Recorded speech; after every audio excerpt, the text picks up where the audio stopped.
The Nether is full of different structures and various alien-like creatures that lie across the map, but we never get a clear answer as to how they got there or where they came from. Well, by analyzing secret hints and lore put into the game, we can piece together the events that happened a long time ago. So let's start at the beginning.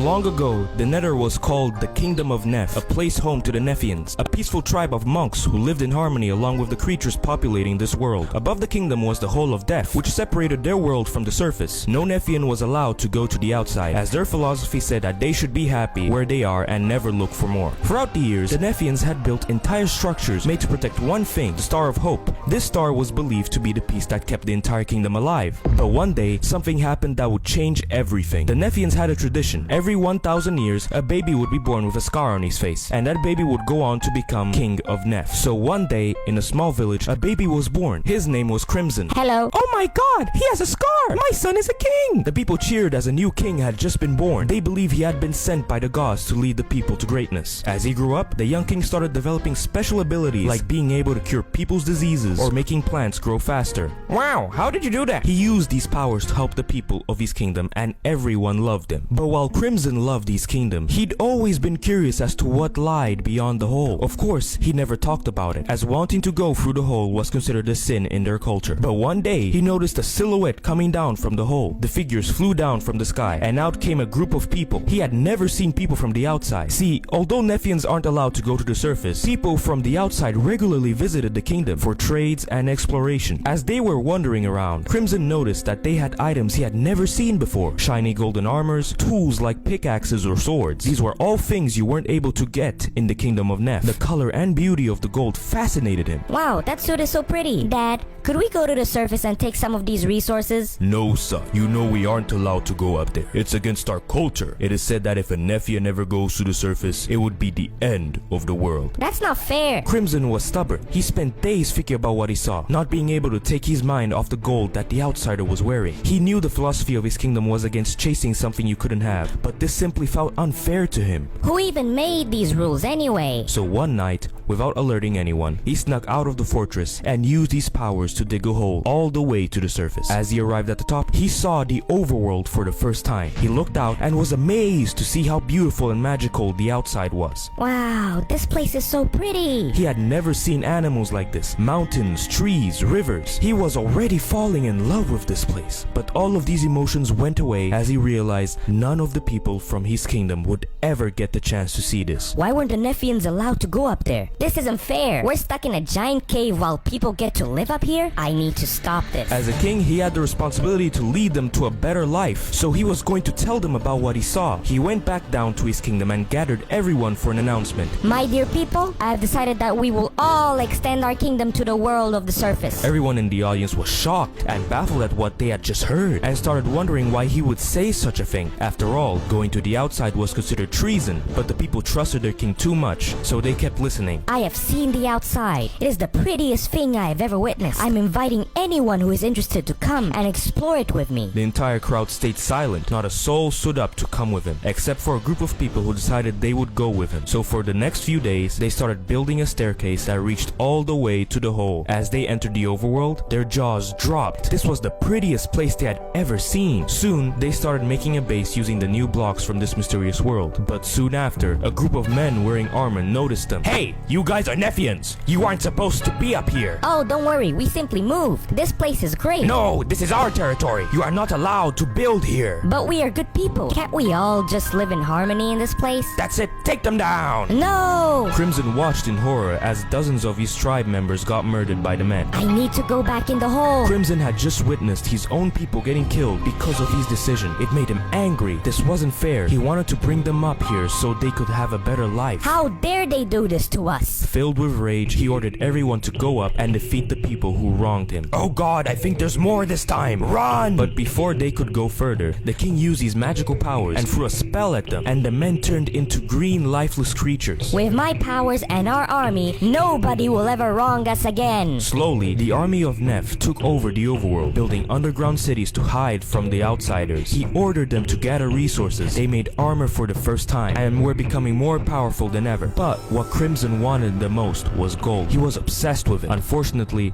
behind his back, his people weren't happy. They believed he was starting to be fueled by power instead of standing for peace like he said he was. Eventually, they found an entire kingdom built by the outsiders. If you don't give us your gold, we will take over your kingdom. Go ahead, we'd like to see you try. And just like that, the king used these powers to turn every single archer into lifeless skeletons. Nothing could stop the Nephian army. Eventually, they used their resources to destroy the kingdom's ceiling entirely, which accidentally made all the lava from the caves above flow into the place we once called home, forming lava lakes and burning the now empty villages. It doesn't matter. This place represents our past. We need to move to the future. The Nephians abandoned the cave they lived in for millions of years, and every part of that world started decaying. The flowing lava filled up the valleys and burnt almost all remaining nature. But the king needed more power, so he decided to take the most vital part of his former kingdom for himself, the Star of Hope. Taking that star would give him power so great, he could take over the overworld in an instant. Since you two are my most loyal soldiers, I believe we should all free share the powers of the Nether Star. Yes, sir. But as the free men took the star, a giant explosion of light happened, and they all started merging into one unstoppable creature. His army kept taking lives, raiding villages, and stealing resources, to the point where people started calling him the Wither, as any place he went to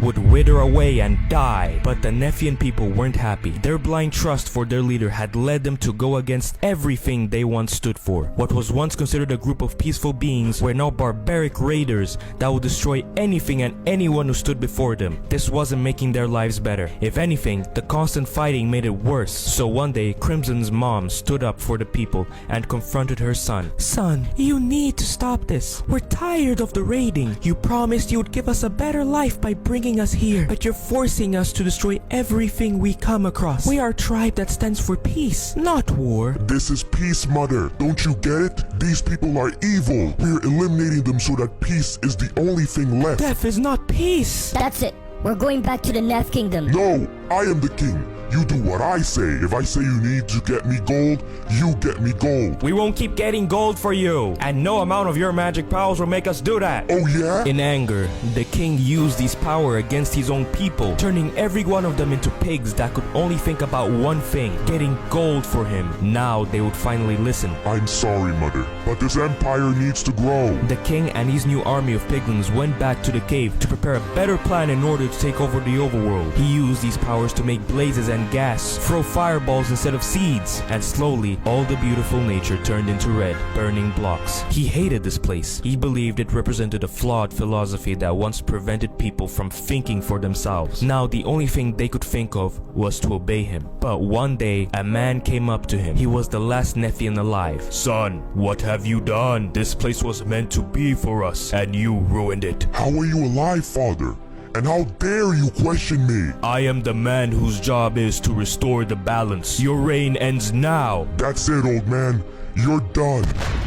What? How are you still alive? You have tarnished what was once a good place. You let it wither away and die. All that for gold? I am the king. You don't tell me what to do with my powers? The man then flew into the sky and started rebuilding the ceiling that once separated the kingdom of Neph from the overworld. Instead, this time, he built it out of bedrock so that nobody could ever exit this place again. No! The Wither King was now trapped for eternity in a kingdom that he had destroyed out of greed. This place will not be remembered, and the memory of everything that this place once was will haunt you forever. Why? Everything I did was to protect and empower my people. My people deserve a better life.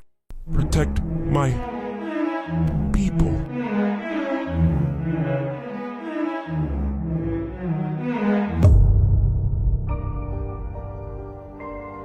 Understanding what he did, the king burst into a gigantic explosion, and his soul and pain attached itself to the land around him, creating soul sand, a block forever haunted by the regret and sorrow of a king who tried taking over the world to save his people, but eventually led to the demise of everything and everyone he cared about. The mysterious man placed the last block of bedrock, closing the barrier between the overworld and the kingdom of Neph. And since nobody would ever come back to this place, the people above invented a world that was a mix between Neph and Never.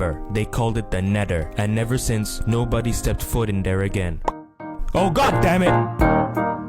Can anyone stop the noise that's inside my head?